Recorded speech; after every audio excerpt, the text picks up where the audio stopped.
Donc là, on a donc cette conjecture holographique, c'est rempli de mots complètement stupéfiants dedans. Alors là, les grandes étapes de la recherche, fantastique, un truc pareil. Donc, on voit en 1964 Pendias et Wilson, 50 ans, alors les univers parallèles. Alors voilà, par exemple, ça y est, là j'ai trouvé la belle image qui vous montre, pour la voir, vous voyez l'univers primitif avec ces petits grumeaux jaunes et ces petits grumeaux verts. En fait, si on donne à cette image sa véritable dimension, c'est uniforme complètement. Ça, c'est François Spreng, d'ailleurs, astronome au Centre de Paris. Hein. Bon, alors, voilà, la matière noire est révélée. Formidable. Hein, oui, voilà. Par les lentilles gravitationnelles. Bon, elle a de la chance d'y croire, hein, franchement.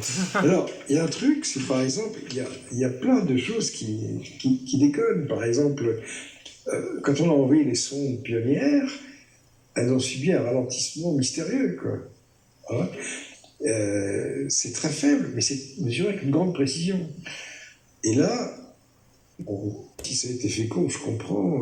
Par exemple, le calcul de l'entropie des trous noirs a été important. C'est-à-dire que la théorie des cordes a permis de mieux comprendre le calcul de l'entropie des trous noirs. Qu'est-ce que c'est que cette connerie, quoi? Ça ne sert à rien. Ça ne sert à rien, ça ne se mesure pas, c'est tout.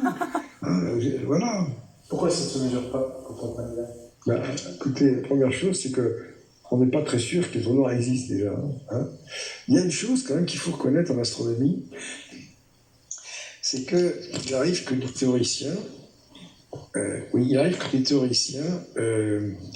conjecturent l'existence d'un objet très bizarre, comme les supernovae. Alors évidemment, une étoile qui explose en 1931. Et vous parliez des Juifs et de la Terre promise. Mais autrement, dans cette problématique justement d'un cosmos explosif, les particules sont incapables de communiquer. Alors elles sont incapables de communiquer dans un modèle avec une vitesse de la lumière constante. Vous avez deux courbes à comparer. La première, c'est une droite qui fait CT, c'est-à-dire que c'est l'évolution, c'est-à-dire qu'elle ne s'écarte plus de pénétrer. Cette photo de cet univers homogène, ça veut dire on est dans un pays où tous les gens parlent la même langue alors qu'ils n'ont jamais pu échanger un mot. Hein.